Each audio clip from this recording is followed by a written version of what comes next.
Selamat datang di pembelajaran jarak jauh Sensus Penduduk 2020.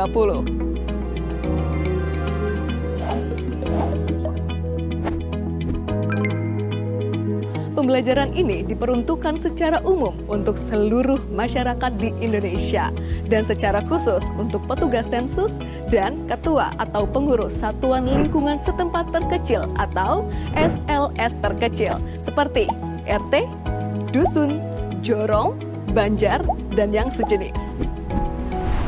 Apa itu sensus penduduk? Sensus penduduk adalah kegiatan pendataan penduduk yang berlangsung 10 tahun sekali, sebagaimana diamanatkan Undang-Undang Nomor 16 Tahun 1997 tentang statistik. Sensus penduduk 2020 merupakan yang ketujuh selama pelaksanaannya. Pada sensus penduduk kali ini, ada perbedaan jika dibandingkan dengan sensus penduduk yang sebelumnya. Perbedaan tersebut yaitu adanya sensus penduduk online yang sudah berlangsung pada Februari hingga Mei 2020 lalu. Dan sensus kali ini juga menggunakan data dasar dari Dukcapil Kemendagri. Pelaksanaan sensus penduduk 2020 dibagi menjadi dua tahapan besar. Yang pertama, sensus penduduk online yang sudah dimulai dari Februari hingga Mei 2020 lalu dan dilanjutkan dengan kegiatan pendataan penduduk pada bulan September untuk mencatat penduduk yang belum dapat melakukan pengisian sensus penduduk online.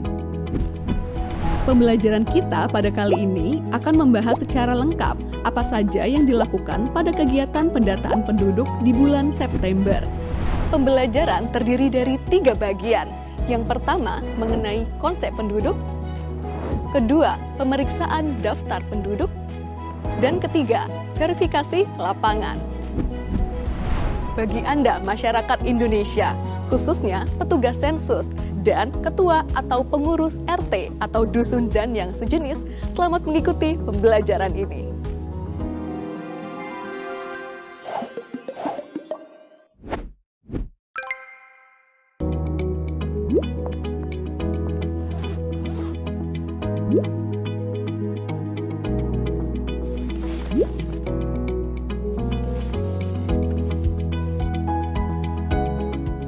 Siapa yang harus dicatat dalam sensus penduduk?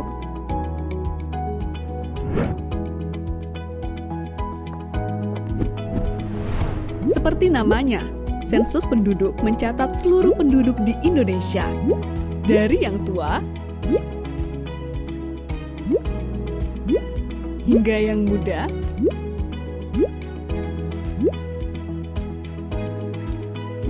tanpa terlewat. Penduduk yang dimaksud adalah warga negara Indonesia ataupun warga negara asing yang tinggal menetap minimal 1 tahun atau tinggal kurang dari 1 tahun, namun ada berniat atau berencana menetap selama minimal 1 tahun di daerah tersebut. Konsep penduduk ini mengacu pada Undang-Undang Nomor 23 Tahun 2006 dan Undang-Undang Nomor 24 Tahun 2013. Serta rekomendasi Perserikatan Bangsa-Bangsa. Dengan konsep penduduk berdasar tempat tinggal akan menghasilkan data yang lebih akurat sehingga memudahkan pemerintah dalam mengambil kebijakan dan melaksanakan program pembangunan. Misalnya, untuk membangun fasilitas MCK, sekolah, fasilitas kesehatan, dan lain-lain. Tentu harus berdasarkan data siapa yang benar-benar tinggal di wilayah tersebut, bukan berdasarkan catatan administrasi kependudukan saja. Ini Kania, lahir di kota Yogyakarta, tetapi telah menetap di kota Makassar selama 1 tahun. Maka Kania adalah penduduk kota Makassar. Ini Wida, KTP Karanganyar, tetapi telah menetap 7 bulan di kota Bandung dan berencana menetap untuk beberapa tahun ke depan. Maka, Wida adalah penduduk kota Bandung. Jadi, penduduk di suatu daerah, mulai dari provinsi, kabupaten, kecamatan, hingga RT atau dusun dan sejenisnya adalah setiap orang yang telah menetap di daerah tersebut minimal 1 tahun atau kurang dari 1 tahun namun berencana untuk menetap lebih dari 1 tahun. Satu lagi yang perlu dicatat, asisten rumah tangga, sanak famili yang menetap, dan bayi yang baru lahir juga dicatat sebagai penduduk di keluarga tersebut ya. Itulah konsep penduduk. Konsep ini berguna untuk menentukan siapa sajakah yang termasuk dan yang tidak termasuk sebagai penduduk di suatu daerah dalam sensus penduduk 2020. Lalu, bagaimanakah gambaran pelaksanaan sensus penduduk 2020? Sebagai gambaran, kegiatan lapangan sensus penduduk 2020 dimulai dengan koordinasi petugas sensus dengan ketua atau pengurus RT atau dusun dan yang sejenisnya, atau yang kita sebut sebagai Satuan Lingkungan Setempat atau SLS. Selanjutnya, petugas sensus bersama-sama dengan pengurus SLS melakukan pemeriksaan daftar penduduk.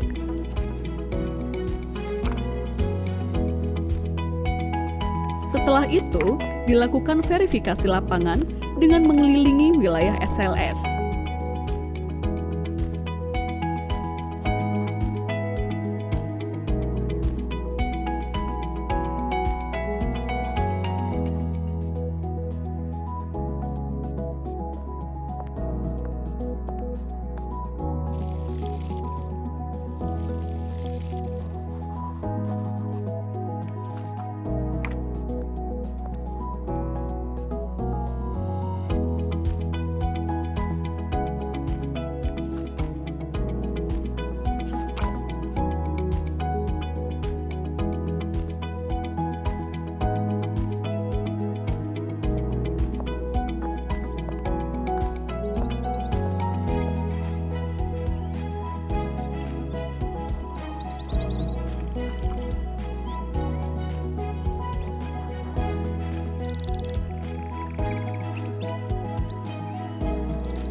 Nah, kita sudah mengetahui apa itu penduduk dan gambaran pelaksanaan sensus penduduk 2020. Di video berikutnya, kita akan mengupas tata cara pelaksanaan lapangan sensus penduduk 2020 yang terdiri dari pemeriksaan daftar penduduk dan verifikasi lapangan. Selamat mengikuti ya!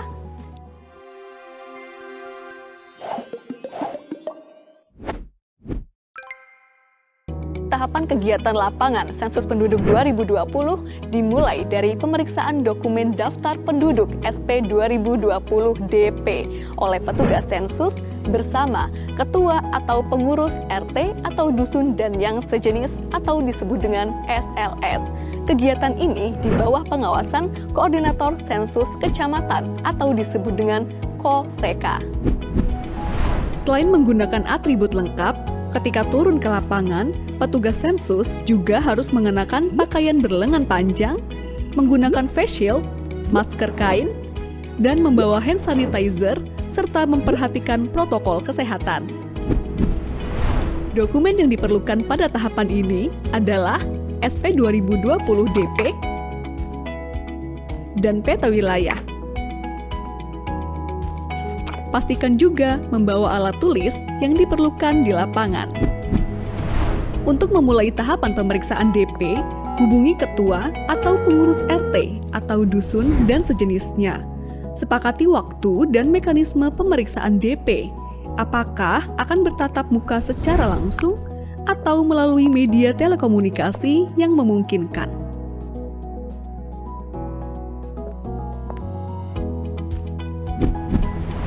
Kemudian, pastikan kesesuaian identitas wilayah RT atau dusun dan sejenisnya berdasarkan dokumen SP 2020 DP yang menjadi wilayah tugasnya.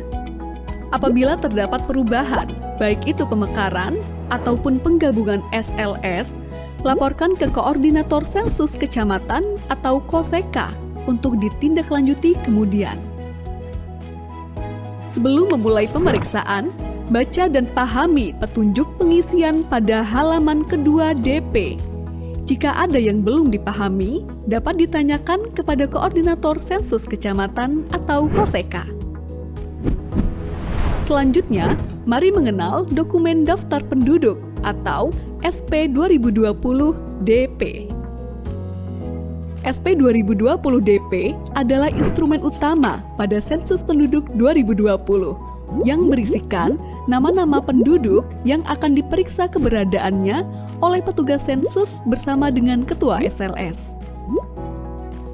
Nama-nama penduduk yang ada di dokumen tersebut merupakan gabungan dari data administrasi kependudukan dan hasil kegiatan sensus penduduk online. Dokumen DP terdiri dari beberapa bagian sebagai berikut. Pertama, halaman depan yang terdiri dari blok 1, pengenalan tempat, blok 2, keterangan petugas, dan blok 3, catatan. Pada blok 1 terdapat kotak nama SLS atau non-SLS di lapangan yang berisi nama SLS sesuai dengan nama wilayah di lapangan. Rekap hasil pemeriksaan dan verifikasi lapangan diisi setelah blok 4A, 4B, dan 4C terisi semua. Kedua, petunjuk pengisian. Ketiga, blok 4A yang berisi daftar nama penduduk beserta keterangan individu lainnya pada suatu SLS yang akan dicek keberadaannya satu persatu oleh petugas sensus bersama ketua atau pengurus SLS. Di bagian bawah setiap halaman terdapat kolom rekap yang perlu diisikan untuk membantu pengisian total rekap yang terdapat pada halaman depan. Keempat, blok 4B yang berisikan nama-nama penduduk yang data individunya perlu dikonfirmasi. Data tersebut adalah jenis kelamin, tanggal lahir, atau NIK. Kelima, terdapat blok 4C yang berupa daftar kosong untuk mencatat nama-nama penduduk di SLS tersebut yang belum tercetak di blok 4A. Selanjutnya, blok 5 yang digunakan untuk mencatat penduduk pada DP yang dinyatakan meninggal. Terakhir, terdapat surat pernyataan yang diisi ketika ketua atau pengurus SLS tidak dapat mendampingi petugas sensus dan menugaskan orang lain dalam melaksanakan kegiatan lapangan sensus penduduk 2020. Untuk memperjelas pengisian, mari kita bicara tentang beberapa contoh kasus di lapangan terkait pemeriksaan DP. Pak Aji dan keluarga tercantum di dalam DP RT 1. Pada saat pemeriksaan DP, Ketua RT 1 mengkonfirmasi bahwa benar Pak Aji dan keluarga tinggal di RT 1 dan tercatat tinggal di alamat yang sama pada KTP atau KK mereka. Maka, petugas memberi centang pada kolom 9 untuk setiap anggota keluarga. Sedangkan Pak Budi dan keluarga juga tercantum di dalam DP RT 1. Tetapi, Ketua RT menyatakan bahwa Pak Budi dan keluarga memiliki KTP dan KK dengan alamat di wilayah lain. Maka, petugas memberi centang pada kolom 10 untuk setiap anggota keluarga. Keluarga Pak Charlie sudah melakukan SP online. Namun, Ketua RT menyatakan bahwa bulan lalu telah pindah ke kota lain. Maka, untuk setiap anggota keluarga, beri tanda centang pada kolom 11. Jangan lupa, coret keterangan jenis kelamin Pak Charlie dan keluarga pada kolom 13 atau 14, sehingga tidak dihitung pada rekap jumlah penduduk berdasarkan jenis kelamin. Contoh selanjutnya, keluarga Pak Rudi terdiri dari Pak Rudi, istri, 4 orang anak, ibu, dan seorang asisten rumah tangga yang tinggal di kota Semarang. Pak Rudi beserta istri dan anak pertama, kedua, dan ketiga, serta ibunya sudah melakukan pengisian sensus penduduk online. Alamat KK atau KTP keluarga Pak Rudi di kota Jogja, namun sudah tinggal di kota Semarang sejak tahun 2017. Maka, pada pemeriksaan DP oleh petugas pada RT tempat tinggal Pak Rudi saat ini di kota Semarang dilakukan dengan cara berikut. Pak Rudi bekerja di kota Jogja dan selalu pulang seminggu sekali. Maka, beri tanda centang pada kolom 10. Istri adalah ibu rumah tangga, maka beri tanda centang pada kolom 10. Anak pertama bekerja di kota Jakarta dan pulang 1 bulan sekali, maka beri tanda centang pada kolom 11 dan jangan lupa untuk mencoret isian jenis kelamin pada kolom 13 atau 14. Anak kedua, ketua RT tidak terlalu mengenalnya, maka beri tanda bintang pada kolom nama. Anak ketiga bersekolah di SMP Kota Salatiga dan tinggal di asrama sekolah, maka beri tanda centang pada kolom 10. Setelah pemeriksaan anak ketiga, ketua RT memberi informasi bahwa istri Pak Rudi baru melahirkan anak keempat. Namun, ketua RT hanya mengetahui nama bayi tersebut. Maka, isikan nama bayi pada blok 4C, lalu lengkapi keterangan lainnya pada tahapan verifikasi lapangan. Orang tua Pak Rudi meninggal sebulan yang lalu, maka beri tanda centang pada kolom 12 dan coret isian jenis kelamin pada kolom 13 atau 14. Lalu, lengkapi isian pada blok 5 SP 2020 DP.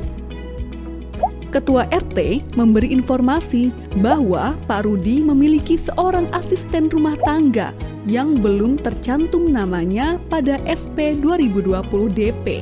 Maka, catat pada blok 4C dan lengkapi isian. Apabila selama pengisian terdapat kesalahan, coret 2 kali isian yang salah. Lalu, isikan isian yang benar. Pada saat kegiatan pemeriksaan DP, sebagian petugas dilengkapi dokumen SP 2020 DPD yang memuat nama penduduk yang tidak diketahui alamat tempat tinggalnya di SLS manapun di suatu desa. SP 2020 DPD juga harus diperiksa oleh petugas sensus bersama ketua atau pengurus SLS. Setelah pemeriksaan daftar penduduk selesai, kegiatan lapangan dilanjutkan pada tahapan verifikasi lapangan yang akan dijelaskan pada video selanjutnya. Sensus Penduduk 2020 mencatat Indonesia.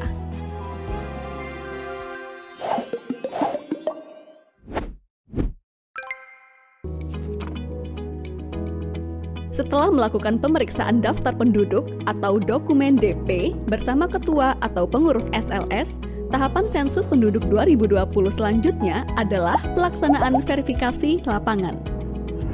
Apa yang dilakukan petugas sensus pada saat verifikasi lapangan? Pada tahapan ini, petugas sensus mengelilingi SLS dengan didampingi oleh ketua atau pengurus SLS untuk memastikan keberadaan seluruh penduduk yang tercatat di dalam daftar penduduk atau DP.